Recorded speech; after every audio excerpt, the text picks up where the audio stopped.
ಈ ಪತ್ರಿಕಾಗೋಷ್ಠಿಗೆ ಬಂದಿರುವಂತ ಎಲ್ಲ ಮಾಧ್ಯಮ ಮಿತ್ರರಿಗೆ ನಾನು ಹಾರ್ದಿಕವಾಗಿ ಸ್ವಾಗತ ಮಾಡ್ತಾ ಇದ್ದೇನೆ.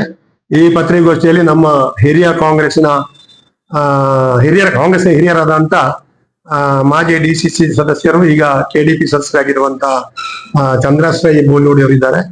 ನಮ್ಮ ಮುಂಡೂರು ವ್ಯವಸಾಯ ಸೇವಾ ಸಹಕಾರಿ ಸಂಘದ ಉಪಾಧ್ಯಕ್ಷರು, ಕಾಂಗ್ರೆಸ್ ಮುಖಂಡರಾಗಿರುವಂತ ಯಾಕೂಬ್ ಮುಲಾರ್ ಅವರಿದ್ದಾರೆ. ನಮ್ಮ ಬ್ಲಾಕಿನ ಮಾಜಿ ಉಪಾಧ್ಯಕ್ಷರಾಗಿರುವಂತ ಮೌರಿಸ್ ಮಸ್ಕರಿನ್ಸ್ ಇದ್ದಾರೆ. ಪುತ್ತೂರು ಬ್ಲಾಕಿನ ಕಾಂಗ್ರೆಸ್ ಪ್ರಚಾರ ಸಮಿತಿ ಅಧ್ಯಕ್ಷರಾಗುವಂತ ಅಮರನಾಥ್ ಗೌಡ ಇದ್ದಾರೆ. ನಮ್ಮ ಹಿರಿಯ ಕಾಂಗ್ರೆಸ್ ಮುಖಂಡರಾದಂತ ಪ್ರಹ್ಲಾದ್ ಬೆಳ್ಳಿಪಾಡಿ ಅವರು ಇವತ್ತು ಈ ಪತ್ರಿಕಾಗೋಷ್ಠಿಯಲ್ಲಿ ಉಪಸ್ಥಿತಿದ್ದಾರೆ. ಮೊನ್ನೆ ದರ್ಬೆಯಲ್ಲಿ ಒಂದು ಜೆರಾಕ್ಸಿನ ವಿಷಯದಲ್ಲಿ ನಡೆದಂತ ಗಲಾಟೆ, ಈ ವಿಚಾರವಾಗಿ ನಾನು ಇವತ್ತು ಅದರ ವಸ್ತುಸ್ಥಿತಿಯನ್ನ ಹೇಳಲಿಕ್ಕೆ ಬೇಗ ಪತ್ರಿಕಾಗೋಷ್ಠಿ ಮಾಡ್ತಾ ಇದ್ದೇನೆ. ದರ್ಬೆಯಲ್ಲಿ ಜೆರಾಕ್ಸ್ ಅಂಗಡಿಯಲ್ಲಿ ನಿಮಗೆ ಗೊತ್ತಿರಬಹುದು, ಆ ಜೆರಾಕ್ಸ್ ಮಾಡ್ಲಿಕ್ಕೆ ಹೋದಾಗ ಅದು ಬರ್ನ್ ಆಗಿ ಅಲ್ಲಿ ನಡೆದಂತ ಸಣ್ಣ ವಾಗ್ವಾದ ಇವತ್ತು ದೊಡ್ಡದಾಗಿ ಇವತ್ತು ಘಟನೆ ದೊಡ್ಡ ಪ್ರಕರಣವಾಗಿ ಬೆಳೆಯುವಂತ ಒಂದು ಅವಕಾಶ ಪುತ್ತೂರಲ್ಲಿ ಆಗಿದೆ. ಆ ಘಟನೆಯಲ್ಲಿ ಆ ಪ್ರಕರಣದ ಬಗ್ಗೆ ಗಾಲಿ ಸುದ್ದಿಯನ್ನ ಕೇಳಿ ಜನ ಗುಂಪು ಸೇರಿತು. ಗಾಲಿ ಸುದ್ದಿಯಲ್ಲಿ ಹೇಗಿತ್ತಂದ್ರೆ, ಯಾರೋ ಒಂದು ಮುಸ್ಲಿಂ ಮಹಿಳೆಗೆ ಮೈ ಮೇಲೆ ಕೈ ಹಾಕಿದ್ದಾರೆ ಅಂಗಡಿಯವ ಅಂತ ಅಷ್ಟೇ. ಇದು ವೈರಲ್ ಆಗಿ ಅಲ್ಲಿ ಜನ ಗುಂಪು ಸೇರುವಂತ ಒಂದು ಕಾರ್ಯಕ್ರಮ ಆಯ್ತು. ಆ ಗುಂಪಿನಲ್ಲಿ 100ಕ್ಕೆ 90% ಇದ್ದದ್ದು ಮುಸಲ್ಮಾನ ಯುವಕರು. ಅಲ್ಲಿ ವಾಗ್ವಾದ ನಡೀತಿದ್ದಾಗ ಒಂದಿಬ್ರು ಆವೇಶಭರಿತರಾಗಿ ಯುವಕರು ಅಲ್ಲಿ ಗಲಾಟೆ ಮಾಡಿದ ಹೌದು. ಆದ್ರೆ ಹೆಚ್ಚಿನ ಯುವಕರು ಆ ಗಲಾಟೆಯಲ್ಲಿ ಆ ಅಂಗಡಿ ಮಾಲಕರು ರಕ್ಷಣೆ ಮಾಡ್ಲಿಕ್ಕೆ ಕೊಟ್ಟರು.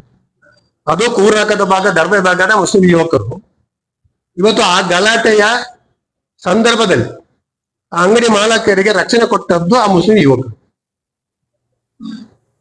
ಇವತ್ತು ಏನಾಗಿದೆ ಅಂತ ಹೇಳಿದ್ರೆ, ಅಲ್ಲಿ ಎಲ್ಲ ಸೇರಿದ್ರೆ ಗಲಾಟೆಗೆ ಹೋದವರು ಅಂತಲೇ ಇಲ್ಲಿ ಬಿಂಬಿಸುವಂತ ಕೆಲಸ ಆಗ್ತದೆ.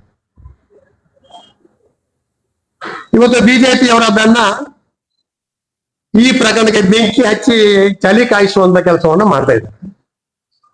ಇದನ್ನು ಕೋಮು ಗಲಭೆಯನ್ನ ಸೃಷ್ಟಿ ಮಾಡುವಂತ ಹುನ್ನಾರದ ಅಡಿಯಲ್ಲಿ ಇವತ್ತು ಬಿಜೆಪಿ ನಾಯಕರುಗಳು ಬೇರೆ ಬೇರೆ ಹೇಳಿಕೆ ನೀಡುವಂತದ್ದು, ಅವರ ಅಧಿಕೃತ ಬಿಜೆಪಿಯ ಪಕ್ಷದ ಫೇಸ್ಬುಕ್ ಪೇಜಲ್ಲಿ ಇವತ್ತು ಕೋಮು ದ್ವೇಷ ಹುಟ್ಟು ಮಾಡುವಂತದ್ದು, ಕೋಮು ಸಮಸ್ಯೆಯನ್ನ ಸೃಷ್ಟಿ ಮಾಡುವಂತ ಕೆಲಸವನ್ನು ವೈರಲ್ ಮಾಡುವಂತ ಕೆಲಸವನ್ನು ಮಾಡ್ತಾ ಇದ್ದಾರೆ.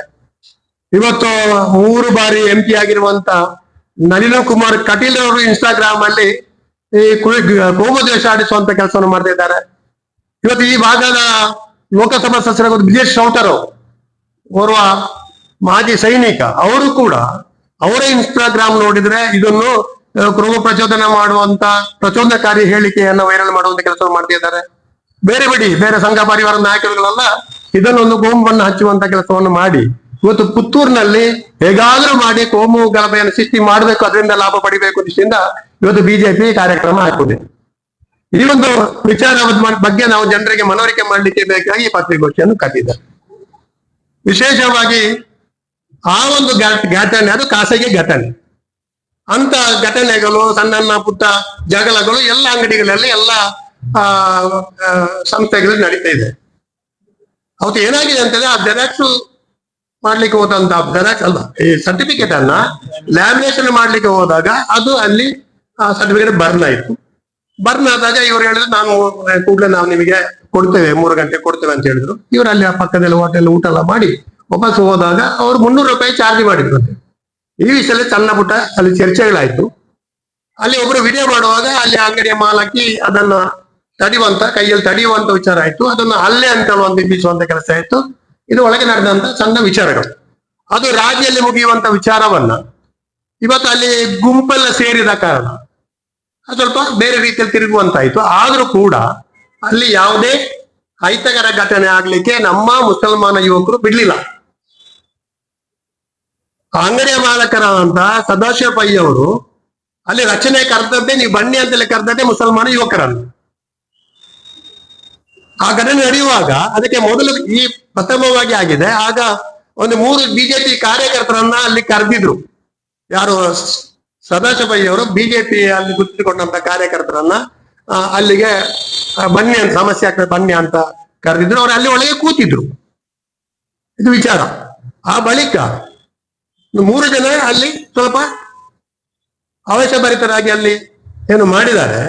ಅದಕ್ಕೆ ಕಾಂಗ್ರೆಸ್ ಅಥವಾ ಯಾರೇ ಮುಸಲ್ಮಾನ ಮುಖಂಡರು ಅವರ ಪರವಾಗಿ ನಿಂತಿಲ್ಲ. ಅವರ ಪರವಾಗಿ ಯಾರು ಒಗಳತ್ತು ವಹಿಸಲಿಕ್ಕೆ ಹೋಗ್ಲಿಲ್ಲ. ಆ ಘಟನೆಯನ್ನು ಘಟನೆಯಾಗಿ ನೋಡಿದರೆ ಹೊರತು ಅದು ಯಾವುದೇ ಕೋಮು ಆಧಾರಿತವಾಗಿ ಕೋಮು ಭಾವನೆಯಿಂದ ನೋಡಿಲ್ಲ. ಇವತ್ತು ಬಿಜೆಪಿಯವರು ಸುಮ್ಮನೆ ಇವತ್ತು ಅದನ್ನು ಕೋಮು ಬಣ್ಣ ಹಚ್ಚುವಂತ ಕೆಲಸ ಮಾಡುವಂತದ್ದು, ಅದು ಯಾವ ಮಟ್ಟದ ನಾಯಕರುಗಳು? ಇವ್ರಿಗೆ ನಾಚಿಕೆ ಆಗ್ಬೇಕಲ್ಲ. ಇವರು ಪುತ್ತೂರಿನಲ್ಲಿ ಶಾಂತಿ ಸೌಹಾರ್ದನ್ನ ಕಾಪಾಡಬೇಕಾದಂತ ಇಂತಹ ಮುಖಂಡರುಗಳು ಇವತ್ತು ಪುತ್ತೂರಿನಲ್ಲಿ ಕೋಮು ಜಾಬೆಯನ್ನು ಸೃಷ್ಟಿ ಮಾಡುವಂತ, ಕೋಮು ವಿಷಮವನ್ನು ಬಿತ್ತುವಂತ ಕೆಲಸವನ್ನು ಮಾಡೋದಿದ್ರೆ ಇದನ್ನು ತೀವ್ರವಾಗಿ ನಾವು ಖಂಡಿಸ್ತಾ ಇದ್ದೇವೆ. ಇಲ್ಲಿ ವಿಷಯ ಅಲ್ಲಿ ಏನೋ ಹೇಳಿಕೆ ನೋಡ್ತಾ ಇದ್ದೇನೆ ನಾನು. ಯಾರು ಕಟೀಲ್ರ ಹೇಳಿಕೆ ನೋಡಿದ್ದಾನೆ, ಬೇರೆ ಬೇರೆ ಮಠೊಂದರವರು, ಕಿಶೋರ್ ಬೊಟ್ಟಿಯಾಡಿ ಅವರೆಲ್ಲ ಹೇಳಿಕೆ ನೋಡಿದ್ದಾರೆ. ಆ ಹೇಳಿಕೆಯಲ್ಲಿ ಒನ್ ಸೈಡ್ ಮಾತ್ರ ಮಾತಾಡ್ತಾರೆ. ಟೋಟಲಿ ಪ್ರಕರಣದ ಸತ್ಯಾಸತ್ಯತೆಯನ್ನ ಮುಚ್ಚಿಟ್ಟು ಒಂದು ಭಾಗದ ವಿಡಿಯೋವನ್ನು ಮಾತ್ರ ತೋರಿಸಿ ಇವತ್ತು ಅದನ್ನು ಜನರಿಗೆ ಬೇರೆ ರೀತಿಯಲ್ಲಿ ಬಿಂಬಿಸುವಂತ ಕೆಲಸವನ್ನು ಮಾಡ್ತಾ ಇದ್ದಾರೆ. ಅದರಲ್ಲಿ ಇದೇ ಕಟೀಲ್ರವರು ಇದು ತಾಲಿಬಾನಿ ಸಂಸ್ಕೃತಿ ಅಂತ ಹೇಳುವಂತ ವಿಚಾರವನ್ನು ಮಾಡಿದ್ದಾರೆ. ತಾಲಿಬಾನಿ ಸಂಸ್ಕೃತಿ ಯಾರ್ದು ಅಂತ ನಾನು ಕೇಳ್ತೇನೆ. ಈ ಹಿಂದೆ ಒಂದು ಕೊಲೆ ಪ್ರಕರಣದಾಗ ಇಡೀ ಜಿಲ್ಲೆಗೆ ಬೆಂಕಿ ಹಚ್ತೇನೆ ಅಂತ ಹೇಳುವಂತ ನಳಿನ್ ಕುಮಾರ್ ಕಟೀಲ್ರವರು, ಅವರ ಸಂಸ್ಕೃತಿ ಯಾವುದು? ಅದು ತಾಲಿಬಾನಿ ಸಂಸ್ಕೃತಿ. ಬಿಜೆಪಿಯವರ ರಕ್ತದಲ್ಲೇ ತಾಲಿಬಾನ್ ಸಂಸ್ಕೃತಿ ಇದೆ. ಇದೇ ನಳಿನ್ ಕುಮಾರ್ ಕಟೀಲ್ರವರು ಸಂಸದರಾಗಿದ್ದಾಗ ಅಫ್ಘಾನಿಸ್ತಾನದ ತಾಲಿಬಾನಿ ಸರ್ಕಾರಕ್ಕೆ 200 ರೂಪಾಯಿ ಮೋದಿ ಸರ್ಕಾರ ಕೊಟ್ಟಿದೆ. ತಾಲಿಬಾನಿಗೆ 200 ಕೋಟಿ ರೂಪಾಯಿ ಸಹಾಯ ಮಾಡಿದೆ. ಇವತ್ತು ತಾಲಿಬಾನಿಗಳಿಗೆ ಮತ್ತು ಬಿಜೆಪಿಯ ಸಂಸ್ಕೃತಿಗೂ ಅವಿನಾಭಾವ ಸಂಬಂಧ ಇದೆ. ಇವತ್ತು ಮಾತಾಡುವಾಗ ಸರ್ಕಾರವನ್ನ ದೂರ್ತಾರೆ, ಇವತ್ತು ಇಲ್ಲಿಯ ಶಾಸಕರನ್ನ ದೂರ್ತಾರೆ, ಕಾಂಗ್ರೆಸ್ ಪಕ್ಷವನ್ನ ಟೀಕೆ ಮಾಡ್ತಾರೆ. ಯಾವತ್ತಾದ್ರೂ ಇಂಥ ಗಲಾಟೆಯಲ್ಲಿ ಲಾಭ ಹೊಡಿಲಿಕ್ಕೆ ಕಾಂಗ್ರೆಸ್ ಪಕ್ಷ ಯಾವತ್ತೂ ಹೋಗಿಲ್ಲ. ಮೊನ್ನೆ ಘಟನೆಯಲ್ಲೂ ಕೂಡ ಕಾಂಗ್ರೆಸ್ ಪಕ್ಷದ ಯಾವ ನಾಯಕರು ಕೂಡ ಹೇಳಿಕೆ ಕೊಡ್ಲಿಕ್ಕೆ ಹೋಗ್ಲಿಲ್ಲ. ಶಾಸಕರು ಎರಡು ಕಡೆ ಆಸ್ಪತ್ರೆ ದಾಖಲಾದವರನ್ನು ಭೇಟಿಯಾಗಿ ಸಾಂತ್ವನ ಹೇಳಿದ್ದಾರೆ. ಇದಾಗಿಯೂ ಕೂಡ ಇವರು ಏನು ಮಾಡ್ತಾ ಇದ್ದಾರೆ ಅಂತ ಹೇಳಿದ್ರೆ ಕೋಮವನ್ನು ಹಚ್ಚಿ ಏನಾದ್ರೂ ಮಾಡಿ ಇಲ್ಲಿ ರಾಜಕೀಯ ಲಾಭ ಪಡೀಲಿಕ್ಕೆ ಹೋಗುವಂತ ಕೆಲಸವನ್ನು ಮಾಡ್ತಾ ಇದ್ದಾರೆ. ಈಗ ಬಿಜೆಪಿ ಅವರಿಗೆ ಇವತ್ತು BCBI ಕುಟುಂಬದ ಮೇಲೆ ಬಹಳಷ್ಟು ಕಾಳಜಿ, ಬಹಳಷ್ಟು ಗೌರವ, ಬಹಳಷ್ಟು ಪ್ರೀತಿ ಹುಟ್ಟುವಂತ ಕೆಲಸವನ್ನ ಆಗಿದೆ. ಈಗ ಇವರ ಪ್ರಕರಣದಲ್ಲಿ ಇವರ ಮಾತುಗಳನ್ನು ಕೇಳುವಾಗ ಈ BCBI ಕುಟುಂಬ ಒಂದು ಮರ್ಯಾದ ಪ್ರತಿಷ್ಠಿತ ಕುಟುಂಬ.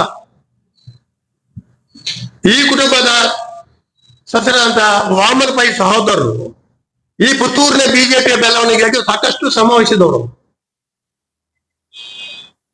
ಇವತ್ತು ಮೊಸಳೆ ಕಣಿಗೆ ಸುರಿಸಲಿಕ್ಕೆ ಹೋಗಿದ್ದಾರೆ. ಆ ಕುಟುಂಬದ ಮೇಲೆ ಆ ಬಿಜೆಪಿಯ ಆ ಬೆಳವಣಿಗೆ ಕೆಲಸ ಮಾಡಿದಂತ ಆ ಕುಟುಂಬದ ಸದಸ್ಯರ ಬಗ್ಗೆ ಗೌರವ ಇದ್ದಿದ್ರೆ ಇದೇ ಸದಾಶಿವ ಪೈ ಟೌನ್ ಕೋಆಪರೇಟಿವ್ ಬ್ಯಾಂಕಿನ ನಿರ್ದೇಶಕರಾಗಿದ್ದ ಸಂದರ್ಭದಲ್ಲಿ ಅವರು ಅಲ್ಲೇ ಬ್ಯಾಂಕಿನ ಅವ್ಯವಹಾರವನ್ನ ಬಯಲಿಗೆ ಪ್ರಶ್ನೆ ಮಾಡಿದ್ರು ಅಂತ ಒಂದೇ ದೃಷ್ಟಿಯಿಂದ ಅವರಿಗೆ ಕಳೆದ ಒಂದು ಚುನಾವಣೆಯಲ್ಲಿ ಟಿಕೆಟ್ ಸ್ಪರ್ಧೆ ಮಾಡ್ಲಿಕ್ಕೆ ಅವಕಾಶ ನಿರಾಕರಣೆ ಮಾಡಿದ್ರು.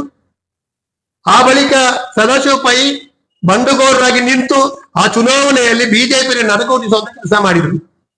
ಒಳಗೊಳಗೆ ಬಿಜೆಪಿ ಅವರಿಗೆ ಇವತ್ತು ಪೈ ಕುಟುಂಬದ ಮೇಲೆ ಆ ಸದಸ್ಯರ ಮೇಲೆ ಅವರು ಭದ್ರತೆ ಮಾಡ್ತಾ ಇದ್ರು.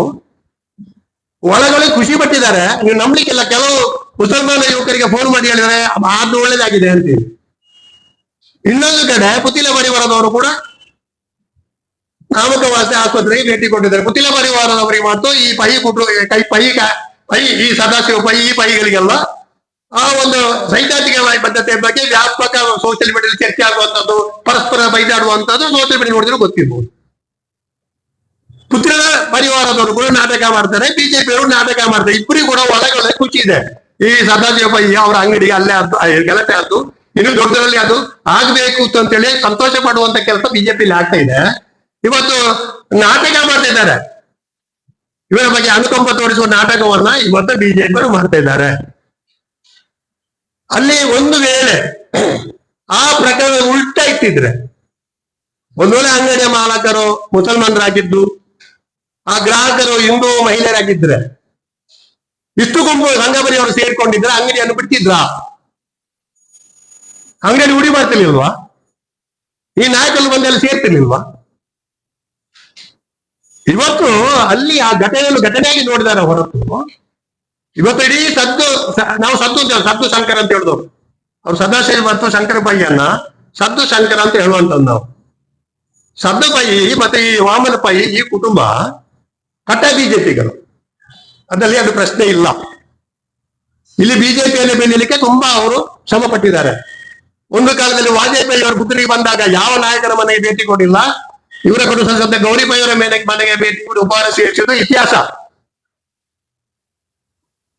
ಈ ಕುಟುಂಬದ ಬಗ್ಗೆ ಅಪಾರ ಗೌರವ ಇದೆ. ಯಾಕಂದ್ರೆ ಆ ಕುಟುಂಬ ಸದಸ್ಯರಂತ ಗೋಪಿನಾಥ್ ಪೈ ಅವರು ಒಳ್ಳೆ ಪ್ರಖ್ಯಾತ ವೈದ್ಯರು. ಇನ್ನು ನಂಬಲಿಕ್ಕಿಲ್ಲ, ಗಿರಿಜಾ ಕ್ಲಿನಿಕ್ ಎಂಬುದು ಒಂದು ಬಡವರ ಕ್ಲಿನಿಕ್ ಅಂತ ಹೆಸರಿತ್ತು, ಗೊತ್ತು ನಿಮಗೆ? ಎಷ್ಟೋ ಬಡವರಿಗೆ ರಿಯಾಯಿತಿ ತರದ ಇದೇ ಡಾಕ್ಟರ್ ಗೋಪಿನಾಥ್ ಪೈ ಅವರು ಎಷ್ಟೋ ಬಡವರಿಗೆ ಅಲ್ಲಿ ಬಿಲ್ ಕಟ್ಟಲಿಕ್ಕೆ ಕಷ್ಟ ಇದ್ದವರಿಗೆಲ್ಲ ಎಷ್ಟೋ ರಿಯಾಯಿತಿ ದರದಲ್ಲಿ ಶಿಕ್ಷೆ ಕೊಡುವಂತ ಕೆಲಸವನ್ನು ಮಾಡಿದ್ದಾರೆ. ಒಂದು ಮಾನವೀಯತೆ ಇರುವಂತ ಆ ವ್ಯಕ್ತಿಗಳು. ನಾವು ಬಿಜೆಪಿ ಅಂತ ಹೇಳಿ ಅವರನ್ನು ಟೀಕೆ ಮಾಡೋದಲ್ಲ. ಬಿಜೆಪಿ ಪಕ್ಷ ಸಿದ್ಧಾಂತ ತಟ್ಟಿಯಲ್ಲಿ ಬಿಜೆಪಿ ಇರ್ಬೋದು, ಕಾಂಗ್ರೆಸ್ ಇರಬಹುದು. ಇವತ್ತು ಅಂತ ಆ ಕುಟುಂಬಕ್ಕೆ ಅನ್ಯಾಯ ಮಾಡುವಂದ್ರೆ ಬಿಜೆಪಿ ಅವರು. ಇವತ್ತು ಅವ್ರು ಯಾರು ಸದ್ದು ಪೈ ಆಗ್ಲಿ, ಶಂಕರ ಪೈ ಆಗ್ಲಿ, ವಾಮನ ಪೈ ಆಗ್ಲಿ, ಗೋಪಿನಾಥ್ ಪೈ ಆಗ್ಲಿ, ಗೋಪಿನಾಥ ಪೈ ಹತ್ರ ಇರುವಂತೆಲ್ಲ ಪೇಷಂಟ್ಗಳು ಮುಸಲ್ಮಾನರು ಹೆಚ್ಚಿನವರು. ಈ ಸದ್ದು ಶಂಕರ್ ಅವರು ಎಲ್ಲ ಮುಸಲ್ಮಾನರ ಒಡನಾಟ ಇಟ್ಟುಕೊಂಡೆ ಅವರು ಅಲ್ಲಿ ಕಾರ್ಯಕ್ರಮ ಮಾಡುವಂತ ಎಲ್ಲ ಸಂಪರ್ಕ ಇದೆ, ಅವ್ರ ಎಲ್ಲ ವ್ಯವಹಾರ ಇದೆ. ಯಾಕಂದ್ರೆ ನಮ್ಮ ಮುಸಲ್ಮಾನ ಯುವಕರಿಗೂ ನಾನು ಹೇಳ್ತೇನೆ, ಅವರುಗಳು ಕೋಮುವಾದಿಗಳಲ್ಲ. ಬಿಜೆಪಿ ಅಂತೇಳಿ ಆತರ ನೋಡಬೇಡಿ ಅಂತ ಎರಡು ಕಡೆ ನಾನು ಹೇಳುವಂತ. ಅವರ ಅಂಗಡಿ ಕಟ್ಟಡಗಳನ್ನೆಲ್ಲ ಮುಸಲ್ಮಾನರಿಗೆ ಬಾಡಿಗೆ ಕೊಟ್ಟಿದ್ದಾರೆ. ಕೋಮುವಾದಿಗಳ ಹತ್ರ ಕೊಡ್ತಿದ್ರ? ಇದಕ್ಕೆ ಯಾಕೆ ಅವರಿಗಿಲ್ಲದ ಕೋಮನ್ನ ಬಿಜೆಪಿ ಯಾಕೆ ತರ್ತೀರಿ ನೀವು?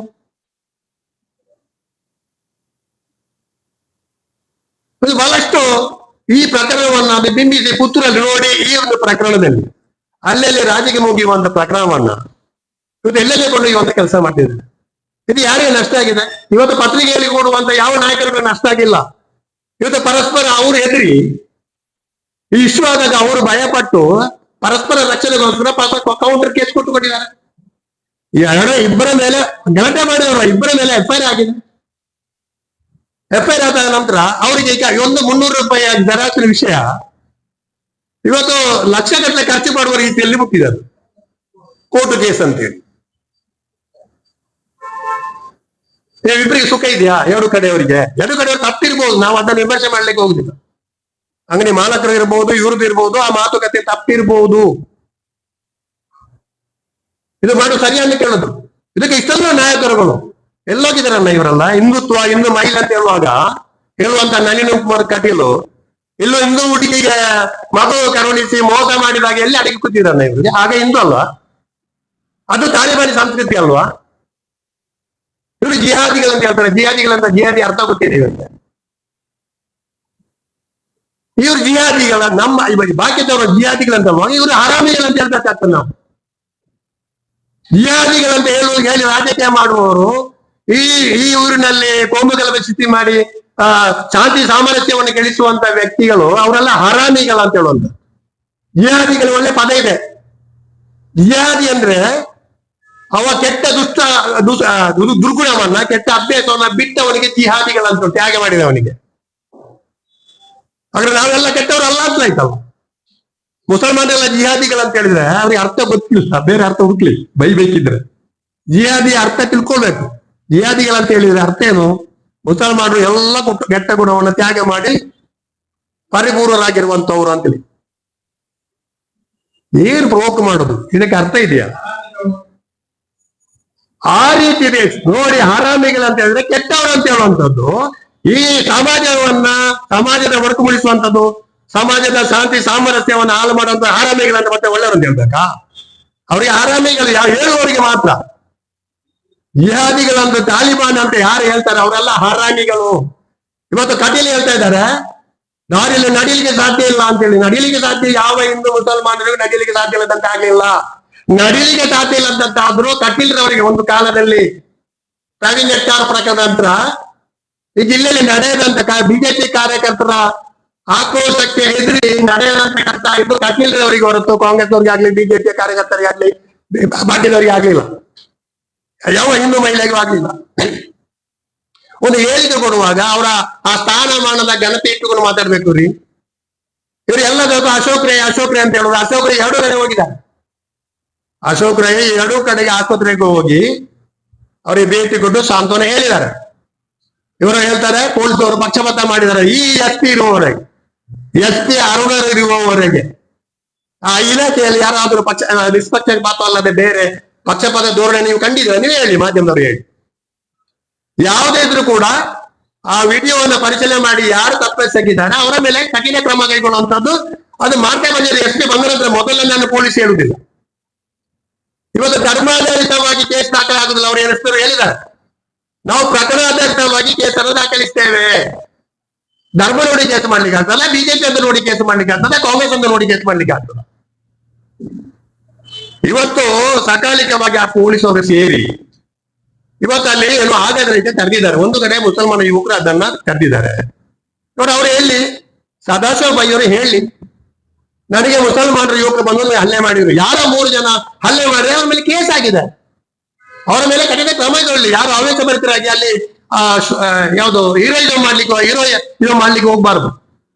ಇದು ಹಲ್ಲೆ ಮಾಡಿದವರಿಗೆ ಗೊತ್ತಿರ್ಬೋದು, ಈಗ ಕೇಸ್ ಆದವರಿಗೆ ಕೇಸಲ್ಲಿ ಎಷ್ಟು ಕಷ್ಟ ಇದೆ, ಜಾಮೀನು ಆಗ್ಬೇಕು, ಓಡಾಡಬೇಕು, ಬೇಕಾ ಇವರಿಗೆಲ್ಲ? ಇದು ಎಲ್ಲರಿಗೂ ಪಾಠ ಆಗ್ಬೇಕು. ನಾನು ಎರಡು ಕಡೆಯ ಯುವಕರನ್ನೇ ಉದ್ದೇಶಿಸಿ ಹೇಳುವಂಥದ್ದು, ಯಾರೋ ಪ್ರೊವೊಕೇಶನ್ ಮಾಡ್ತಾರೆ, ಯಾರು ಪ್ರೊವೋಕ್ ಮಾಡಿದ ಬಗ್ಗೆ ನೀವು ಬುದ್ಧಿಗೆ ಬೀಳ್ಬೇಡಿ ಅಂತೇಳಿ. ಇದು ಹೊಸ ಕೇಸ್ ಆದವರು ಹೋಗುದಿಲ್ಲ, ಹೊಸ ಕೇಸು ಗೊತ್ತಿಲ್ಲದವರೆಲ್ಲ ಹೋಗಿ ಅಲ್ಲಿ ಬೀಳ್ತಾರೆ. ನೋಡಿ ಅಲ್ಲಿ ಒಂದು ಪ್ರಕರಣದಲ್ಲಿ ಒಂದು ಘಟನೆ, ಅಲ್ಲಿ ಒಂದು ವಿಷಯದಲ್ಲಿ ನೀವು ಜೀಪಿಂದ ಹೊರಗೆ ಎಳೆಯುವುದು, ಇವ್ರು ಏನ್ ಹೇಳ್ತಾರೆ, ಆ ಜೀಪಿಂದ ಎಳೆಯುವವರನ್ನು ಪೊಲೀಸ್ ಜೀಪಿಗೆ ಹಲ್ಲೆ ಮಾಡಿದವರನ್ನ ಬಂಧಿಸಿ ಯಾರನ್ನು ಎಲ್ದದ್ದು ಅದ ಘಟನೆ ಗೊತ್ತಿದೆಯಾ ಇವರಿಗೆ? ಅಲ್ಲಿ ಏನ್ ಮಾಡಿದ, ಇವರನ್ನ ಯಾರು ಅಂಗಡಿ ಮಾಲಕ ಸದಾಶಿವ ಪೈ ಮತ್ತವರ ಮಗನನ್ನ ಹಿಂದಿನ ಡೋರ್ ತೆಗೆದು ಕೂರಿಸಿದ್ದಾರೆ. ಒಳಗೆ ಹೋದವ ಕೆಂಪು ಶರ್ಟ್ ಹಾಕಿದವ ಹೋಗಿ ವಿಡಿಯೋ ಮಾಡ್ತಿದ್ದ, ಅದು ಕೂಡ ತಪ್ಪೇ. ವಿಡಿಯೋ ಮಾಡಿದಾಗ ಅವ ಆ ವಿಡಿಯೋವನ್ನ ಅಲ್ಲಿ ಯಾವ್ದು ಮೊಬೈಲ್ ಅನ್ನ ಅಲ್ಲ ಒಳಗೆ ತಪ್ಪೇ ಅವರ ಬಗ್ಗೆ ಸಮರ್ಥನೆ ಮಾಡುದಲ್ಲ, ಕಿವಿಕೊಳ್ಬೇಕು ನೀವು. ಅವನನ್ನು ಎಲ್ದು ಹೊರಗೆ ಹಾಕಿದ್ದು, ಅವನ ಬಂಧಿಸಬೇಕು ಅಂತ ಹೇಳುದು. ಒಳ್ಳೊತ್ತಿಗೆ ಯಾರು ರಕ್ಷಣೆ ಕೊಟ್ಟದಂತೆ ಆ ಹುಡುಗ ಇವನನ್ನು ಹೊರಗೆ ಹಾಕಿದ್ದು. ಆ ಜೀಪಲ್ಲಿ ಕೂರಿಸುವಾಗ ರಕ್ಷಣೆ ಕೊಟ್ಟದ್ದು ಇವರೇ, ಅಲ್ಲಿ ಅಂಗಡಿ ಒಳಗೆ ಹೋಗಿ ಗಲಾಟೆ ಮಾಡ್ಲಿಕ್ಕೆ ಹೋದಾಗ ಅವರನ್ನು ಎಲ್ದು ಹೊರಗೆ ಹಾಕಿದ್ದು ಇವರೇ. ಎಲ್ಲ ಮುಸಲ್ಮಾನರು ಯಾರು ಅಲ್ಲಿ ಬಿಜೆಪಿಯವರು ಸಂಘ ಪರಿವಾರ ಇರ್ಲಿಲ್ಲ. ಸಂಘ ಪರಿವಾರದವರು ಆ ತರ ಇರ್ತಿದ್ರೆ, ಅಲ್ಲಿ ಸೇರ್ತಿದ್ರೆ, ಅಥವಾ ಅಂಗಡಿ ಮುಸಲ್ಮಾನ ಹಾಕಿದ್ರೆ ಅಂಗಡಿಯನ್ನು ಉಡಿ ಮಾಡ್ತಿದ್ರು. ಇವರು ಯಾರಿಗೆ ಅನ್ಯಾಯ ಮಾಡಿಲ್ಲ. ಬಿಜೆಪಿ ಅವರು ಇದೇ ಕುಟುಂಬಕ್ಕೆ ಅನ್ಯಾಯ ಮಾಡಿದಲ್ಲ. ಈ ಕಟೀಲ್ ಆಗಲಿ, ಮತ್ತೊಂದರಾಗಲಿ, ಮಲ್ಲಿಗೆ ಪ್ರಸಾದ್ ಆಗಲಿ, MLA ಆದವರಲ್ಲ, ಈ ಕಿಶೋರ ಪಟ್ಟಿ ಆಗ್ಲಲ್ಲ, ಇತ್ತೀಚೆಗೆ ಅಣಬೆ ಅಂತ ಬೆಳೆದವರು ಬಿಜೆಪಿಯಲ್ಲಿ. ಇವರು ಅಣಬೆ ಅಂತ ಹೇಳಿದ್ರಲ್ಲ, ಇವರು ಕೂಡ ಬಿಜೆಪಿ ಅಣಬೆಗಳು. ಈ ವಾಮನ ಪೈ ಸಹೋದರರು ಹಲವಾರು ವರ್ಷಗಳಿಂದ ಬಿಜೆಪಿಯಲ್ಲಿ ಕೆಲಸ ಮಾಡಿದವರು. ಈ ಹಿರಿತರ ನೋಡಿದ್ರೆ ಇವತ್ತು ವಾಮನ ಪೈ ಇಲ್ಲಿ ಪುತ್ತೂರಲ್ಲಿ MLA ಆಗ್ಬೇಕಿತ್ತು. ಇವರೆಲ್ಲ ಡೋಂಗಿ ಹಿಂದುತ್ವ, ಡೋಂಗಿ ರಾಜಕಾರಣ ಮಾಡಿ ಇವರೆಲ್ಲ ಅಧಿಕಾರ ಪಡ್ಕೊಂಡವರು. ಅವರು ಪ್ರಾಮಾಣಿಕವಾಗಿ ಬಿಜೆಪಿಯಲ್ಲಿ ಕೆಲಸ ಮಾಡಿದವರು. ಇವತ್ತು ಆ ಕುಟುಂಬಕ್ಕೆ ಅನ್ಯಾಯ ಮಾಡ್ತಾರೆ. ಈಗ ಆ ಕುಟುಂಬದ ಮರ್ಯಾದೆ ಗೌರವವನ್ನು ಹಾಳು ಮಾಡುವಂತ ಕೆಲಸವನ್ನು ಮಾಡ್ತಾ ಇದ್ದಾರೆ ಇದನ್ನು ಇಶ್ಯೂ ಮಾಡಿ. ಇದು ಸರಿ ಅಂತ ಹೇಳುವಂಥದ್ದು. ಒಂದು ಮನೆಯಲ್ಲಿ ಒಂದು ಘಟನೆ ಆದದನ್ನ ಅಲ್ಲಿಗೆ ಅದನ್ನು ಮುಗಿಸುವಂತ ಕೆಲಸ ಮಾಡಬೇಕು ಹೊರತು ಸಮಾಜದ ನಾಯಕರಂತ ಹೇಳಿಕೊಳ್ಳುವವರು ಈ ತರ ಮಾಡುವುದು ಸರಿಯಾ? ಈ ಘಟನೆ ನೋಡಿ, ಅವರ ಪುರುಷರ ಗಟ್ಟೆ ಪ್ರಕರಣ ಇಟ್ಕೊಂಡ್ರು, ಮುಜುಗರ ಪಡ್ಕೊಂಡ್ರು. ಈ ಘಟನೆಯಲ್ಲಿ ಕೈ ಹಾಕಿದ್ರು, ಮುಜುಗರ ಪಡ್ಕೊಳ್ತಾ ಇದ್ದಾರೆ. ಇವರ ಮರ್ಯಾದೆ ಮಾನ ಎಲ್ಲ ನೀವು ಸೋಷಿಯಲ್ ಮೀಡಿಯಲ್ಲಿ ನೋಡಿ, ಆ ವಾಟ್ಸ್ಆಪ್ ಮೀಡಿಯಲ್ಲಿ ಸೋಷಿಯಲ್ ಮೀಡಿಯಾದಲ್ಲಿ ಕಮೆಂಟ್ ನೋಡಿ, ಅದ್ರಲ್ಲಿ ಹೆಚ್ಚು ಹಿಂದೂ ಸಹೋದರರು ಮಾಡಿದ್ದಾರೆ. ರಾಜಕೀಯ ಮಾಡಬೇಡಿ ನೋಡಿಬೇಕಾರೆ ಸೋಷಿಯಲ್ ಮೀಡಿಯಾದಲ್ಲಿ, ಇನ್ಸ್ಟಾಗ್ರಾಮ್ ಅಲ್ಲಿ ನೋಡಿ, ಅವರ ಬಗ್ಗೆ ಎಷ್ಟು ಇದೆ ಅಭಿಪ್ರಾಯ. ಮೊದಲನಾಗಿ ಅಲ್ಲ ನೋಡಿ, ಕೋಮು ಏಜೆಂಟ್ ಬಿಡಿ. ಇನ್ನು ಬಿಜೆಪಿ ಅವರು ಈ ಕೋಮು ಏಜೆಂಟ್ ಮಾಡಿಕೊಂಡು ಹೇಳ್ಕೊಂಡು ಹೋದ್ರೆ ಉಂಟಲ್ಲ, ಇವರನ್ನು ಗಟಾರಕ್ಕೆ ವಿಸಾರ್ತಾರೆ ಜನರು. ಇದಕ್ಕೆ ಉದಾಹರಣೆ ಸಿಜೆಪಿ ಪ್ರತಿಭಟನೆ.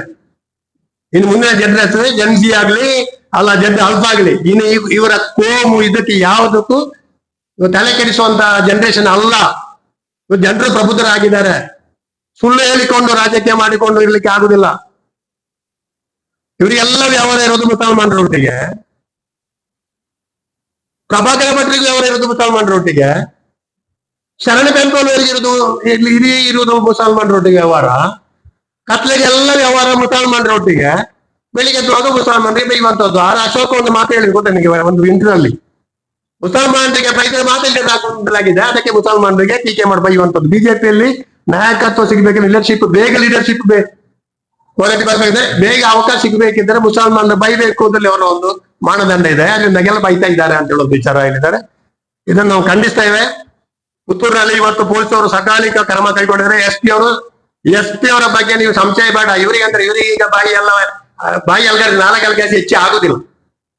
ಈಗ ಮಠಂದರಿಗೆ ಬೇಕಿದ್ದಾರೆ, ಸ್ವಲ್ಪ ಅವರಲ್ಲಿ ಸಜ್ಜನ ಅಂತಿತ್ತು ಪುತ್ತೂರಿನ ಜನರಲ್ಲಿ. ಸಂಜೀವ್ ಮಠದೂರ ಬಗ್ಗೆ ಸ್ವಲ್ಪ ಸಜ್ಜನ ವ್ಯಕ್ತಿ ಅಂತಿದ್ದು, ಈಗ ಅವರು ಅದೇ ಸಾಲಿಗೆ ಸೇರ್ಕೊಂಡಿದ್ದಾರೆ. ಯಾವುದು ಅವರ ನೀವು ಪ್ರಶ್ನೆ ಇಲ್ಲ, ನನಗೆ ಗೊತ್ತಿಲ್ಲ. ಇದ್ದ ಮರ್ಯಾದೆಯನ್ನು ಕಲ್ಕೊಳ್ಬೇಡಿ. ಇವತ್ತು ಪೊಲೀಸ್ ಇಲಾಖೆ ನೋಡಿ, ಯಾರು ಹೇಳಿದ್ರು, ಮಂತ್ರಿ ಹೇಳಿದ್ರು ಅವರು ಕಾನೂನು ಬಿಟ್ಟು ಮಾಡುದಿಲ್ಲ.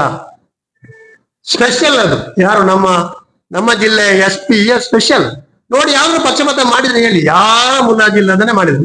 ಆದ್ರೆ ಇನ್ನೊಂದು ನಾವೇ ಆಗ್ರಹ ಮಾಡ್ತಾ ಇದ್ದಾನೆ, ಬಿಜೆಪಿಯ Facebook page, Nalin Kumar Kateel social media page, ಎಲ್ಲ ಸಂಘ ಪರಿವಾರ ನಾಯಕರ ಪೇಜು, ಅರುಣ್ ಕುಮಾರ್ ಕೋತಿಲರ ಪೇಜು, ಎಲ್ಲರಲ್ಲಿ ಕೋಮು ದ್ವೇಷ ಹರಡಿಸುವಂತಹ ಪೋಸ್ಟರ್ ವೈರಲ್ ಮಾಡಿದ್ದಾರೆ. ಇವತ್ತು ಪೋಸ್ಟರ್ ಗಾರ್ಡ್ ಅಂತ ಹೇಳುವಂತ ಒಂದು ಸೋಷಿಯಲ್ ಮೀಡಿಯಾ, ಅದರಲ್ಲಿ ಕೂಡ ಇವರ ಮೇಲೆ SP ಅವರು ಕಠಿಣ ಕ್ರಮ ಕೈಗೊಳ್ಳಬೇಕು ಅಂತ ಹೇಳುವಂತ ವಿಚಾರವನ್ನ ನೀವು ಆಗ್ರಹ ಮಾಡ್ತಿದ್ದೆ. ಯಾಕಂದ್ರೆ ಕೆಲವರಿಗೆ ಕೇಸು ಅಂತ ಬಾಕಿ ಆಗ್ಬಾರ್ದು. ಈಗ ಸಂಜೆ ಮಠದವರ ಫೇಸ್ಬುಕ್ ಪೇಜ್ ಮೇಲೆ ಕೇಸ್ ಆಗಿದೆ. ಇದು ಈಗ ಕೇಸ್ ಆಗಬೇಕು ಮತ್ತೆ ರೌಡಿ ಶೀಟರ್ ಓಪನ್ ಆಗ್ತದೆ. ಯಾರು ಮಾಜಿ MLA, ಮಾಜಿ MP ಅಂತ ಹೇಳಿ ಹೋಗಿ ಇನ್ನು ಹಾಲಿ ರೌಡಿ ಶೀಟರ್ ಅಂತ ಹೇಳಿ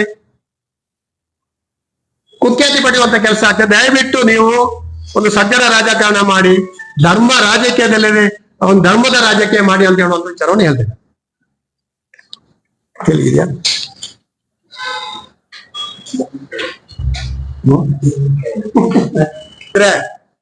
ನಿಮ್ಮ ವಿಡಿಯೋ ದಾಖಲೆ ಏನಾದ್ರು ಇದ್ರೆ ನನಗೆ ಕೊಡಿ, ನಾನು ಕ್ರಮ ಕೈಗೊಳ್ತೇನೆ. ಯಾರಿಗೆ ಯಾಕೆ ಅಲ್ಲ, ಅವರಲ್ಲಿ ಕೇಳ್ಬೇಕು, ನಾವೇ ಕೊಡ್ಬೇಕು ಅಂತ ಹೇಳಿ. ಅವರು ನಿಮ್ಮ ಮಾಧ್ಯಮ ಕೊಟ್ಟಿದ್ದಾರೆ, ಕೇಳಿ ನೀವು ನಾವೇ ಕೊಡ್ಬೇಕು ಅಂತ ಕೇಳಿ, ಅವ್ರಿಗೆ ಉತ್ತರ ಕೊಡ್ತಾರೆ. ನೀವು ಕೊಡುದು ಬೇಡ, ನಾವು ಮಾಡ್ತೇವೆ. ಪೊಲೀಸರು ನೀವು ಅಪಪ್ರಚಾರ ಮಾಡಿ ನೋಡಿ, ಅವರಿದ್ದಾರೆ ಇವರಿದ್ದಾರೆ ಅಂತ ಹೇಳಲಿಕ್ಕೆ, ಸುಮ್ಮನೆ ಹೇಳಲಿಕ್ಕೆ ನಿಮ್ಮ ಇವರಲ್ಲಿ ಎಲ್ಲ ದಾಖಲಿದ್ದಾರೆ. ನೀವು ಮಾಧ್ಯಮದಲ್ಲಿ ನೀವು ಕೊಡಿ, ಶಿಕ್ಷೆ ಆಗಲಿ. ಯಾವ ಮುಲಾಜಿ ಬೇಡ ರೀ. ನಮ್ಮಲ್ಲಿ ನಾವು ಕೊಡ್ತೇವೆ. ಕೇಸ್ ಮಾಡಿದಾರಲ್ಲ 11 ಜನರ ಮೇಲೆ, 5 ಜನರ ಮೇಲೆ ಮಾಡಿದ್ದಾರೆ, 11 ಜನರಲ್ಲಿ ಮಾಡಿದ್ದಾರೆ. ನಾವೇ ಯಾಕೆ ಕೊಡ್ಬೇಕು ಅಂತ ಇದ್ದಾರೆ? ನಾವೇನು ಜನರು ಹೇಳಿದಲ್ಲ. ಅವ್ರು ಏನ್ ಹೇಳಿದ್ದಾರೆ, ಈ ಬಿಜೆಪಿ ನಾಯಕರುಗಳು ಅವರ ಮೇಲೆ ಕೇಸ್ ಮಾಡಿಲ್ಲ, ಇವರ ಮೇಲೆ ಕೇಸ್ ಮಾಡಿಲ್ಲ ಅಂತ ಹೇಳಿ SP ಅವರನ್ನು ಪೊಲೀಸ್ ಇಲಾಖೆಯನ್ನು ಆರೋಪ ಸಂಖ್ಯೆಯಲ್ಲಿ ಕೂಡಿಸಿದಾಗ ಅವ್ರು ಹೇಳಿದ್ದು, ನಮಗೆ ಗೊತ್ತಿದೆ ಮಾಡಿದ್ರೆ ನಿಮ್ಮಲ್ಲಿ ಇದ್ರೆ ನಮಗೆ ಕೊಡಿ, ನಾವು ಪರಿಸ್ಥಿತಿ ಕ್ರಮ ಕೈಗೊಳ್ತೇವೆ. ಯಾಕೆಂದ್ರೆ SP ಅವರ ಮೇಲೆ ಸಂಶಯವ, ಬೇರೆಲ್ಲ ಪೊಲೀಸರ ಬಗ್ಗೆ ಮಾತಾಡ್ಲಿ. ಸಂಜೆ ಮಠದವರು ಕಿಶೋರ ಕೊಟ್ಟಿದ್ದಾರೆ ವೈರಲ್ ಮಾಡೋ ವಿಡಿಯೋದಲ್ಲಿ ಯಾಕೆ ಎರಡನ್ನು ಮಾಡಿಲ್ಲ, ಒಂದು ಮಾತ್ರ ಮಾಡಿದ್ದಾರೆ. ಈಗ ನಾನು ಪೊಲೀಸರ ಪರವಾಗಿ ನಿಮ್ಗೆ ಸಂಬಂಧ ಹತ್ತಿರದಲ್ಲಿ ಕೇಳಿದ್ರು, ನೀವು ಎಲ್ಲವನ್ನು ನಾನು ಹೇಳಬೇಕು. ನಾನು ಇಲ್ಲಿ ಹೋಮಗಳ ಸೃಷ್ಟಿ ಮಾಡಲು ಮಾಡುವಂತ ಹುನ್ನಾರದ ಬಗ್ಗೆ ನೀವು ಮಾಧ್ಯಮದವರು ಕೂಡ ಇದಕ್ಕೆ ಸಹಕರಿಸಬೇಕು. ನೀವು ಕೂಡ ಒಂದ್ ಕಡೆ ಯಾವ ವಿಷಯದಲ್ಲಿ ತಿಳಿಯೋಲಿಕ್ಕೆ ಇಲ್ಲದ ಮಾಡಬೇಡಿ. ಅದು ಸಮಾಜದಲ್ಲಿ ಪ್ರೋಕ್ ಮಾಡುವಂತ ಕೆಲಸ ಆಗ್ತದೆ. ಮತ್ತೇನಾದ್ರೆ ಕೇಸ್ ಮಾಡಿದ್ರೆ ಅಂತ ನಮ್ಮ ಮೇಲೆ ಕೇಸ್ ಮಾಡಿದಿರಿ ಅಂತ ಹೇಳ್ತಾರೆ. ಮಾಡ್ತಾರೆ. ಇನ್ಫ್ಲೂಯೆನ್ಸ್ ಅಂತ ಇದ್ರೆ, ಅದಕ್ಕೆಲ್ಲ ಪ್ರಭಾವ ಬಚ್ಚಿದ್ರೆ ಇವರ MLA ಮೇಲೆ, ಮಾಜಿ MLA ಮೇಲೆ ಎಲ್ಲ ಕೇಸ್ ಮಾಡ್ತಾರೆ. ಕೇಸ್ ಮಾಡೋದಿಲ್ಲ ಅಂತ SP ಅಲ್ಲ. ಈ SP ಹೋದನಂದ್ರೆ ಬೇರೆ SP ಬಂದ್ರೆ ಹೇಗಿರ್ತ ನಾನು ಹೇಳಲಿಕ್ಕೆ ಆಗುದಿಲ್ಲ. ಆದ್ರೆ ಕೋಮು ಸಂಘರ್ಷ ಯಾವುದೇ ಗಲಾಟೆಯಲ್ಲಿ ಅಥವಾ ನಿಷ್ಪಕ್ಷಪಾತವಾಗಿ ವರ್ತಿಸುವಂತ ಕೆಲಸ ಮಾಡ್ತಿದ್ರೆ ಅದು SP ಅರುಣ್ ಮತ್ತು ನಮ್ಮ ಮಂಗಳೂರಿನ ಕಮಿಷನರ್ ಸುಧೀರ್ ಕುಮಾರ್ ರೆಡ್ಡಿ ಇದ್ರ ಬಗ್ಗೆ ಒಪ್ಬೇಕು. ನಿಮ್ಮನ್ನಲ್ಲ, ಕೆಲವರಲ್ಲ ಕೇಸ್ ನೀವು ಮಾಡ್ಬೇಡಿ ಅಂತ ಕೇಸ್ ಮಾಡ್ಕೊಳ್ತಾರ್ರಿ. ಯಾರಿಗೆ ಮುಲಾಜಿಲ್ಲ.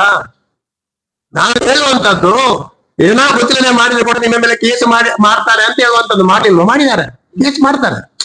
ಅದಕ್ಕೆ ನಾವೇನ್ ಮಾಡ್ಬೇಕು, ಸ್ವಲ್ಪ ತಾಳ್ಮೆ ತಕ್ಕೊಂಡು ನಮಗೆ ಪುತ್ತೂರಿನಲ್ಲಿ ನಮ್ಮ ಸೌಹಾರ್ದತೆ, ನಮ್ಮ ಸಾಮರ್ಥ್ಯ ಕಾಪಾಡುವಂತ ಕೆಲಸ ಮಾಧ್ಯಮಕ್ಕೂ ಇದೆ, ಜನಪ್ರತಿನಿಧಿಗಳಿದೆ, ರಾಜ್ಯ ಪಕ್ಷದವರಿಗಿದೆ ಇಲ್ವಾ?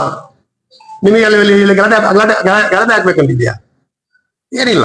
ಆದ ಕಾರಣ ನಾವು ಸ್ವಲ್ಪ ಜಾಗೃತರಾಗಿ ನೀವು ಮಾಡಿದಿರಂತ ಅಲ್ಲ ನಾನು ಹೇಳುವಂತ. ಈಗ ಸೋಷಿಯಲ್ ಮೀಡಿಯಾದಲ್ಲಿ ಎಲ್ಲ ವೈರಲ್ ಮಾಡ್ತಾರೆ, ವೈರಲ್ ಮಾಡಿದಾಗೆ ಕೇಸ್ ಆಗ್ತದೆ. ಕೇಸ್ ಮಾಡಿದ್ರೆ ನೋಡಿ ಅಲ್ಲಿ ಬಂಟ್ವಾಳದಲ್ಲಿ ಆ ಹುಡುಗಿ ಇದ್ದಾಗ ಒಂದು ಎಡಿಟ್ ಮಾಡಿದ್ರೆ ಕೇಸ್ ಆಗಿತ್ತು. ಆದ್ರೆ ಕೆಲವು ಕಡೆ ಏನಾಗಿದೆ, ಪೊಲೀಸ್ನವರು ಕೆಲವರು ಗೊತ್ತಿಲ್ಲ, ನಾನು ಒಂದು ಕಡೆ ಮಾತ್ರ ಕೇಸ್ ಮಾಡ್ತಾರೆ, ಒಂದು ಕಡೆ ಕೇಸ್ ಮಾಡುದಿಲ್ಲ. ಅದಕ್ಕೆ ಅವರ ಎಸ್ ಪಿಗೆ ನೀವು ಕಾಳಜಿ ಕೊಟ್ಟರೆ ಖಂಡಿತವಾಗಿ ಮಾಡಿ.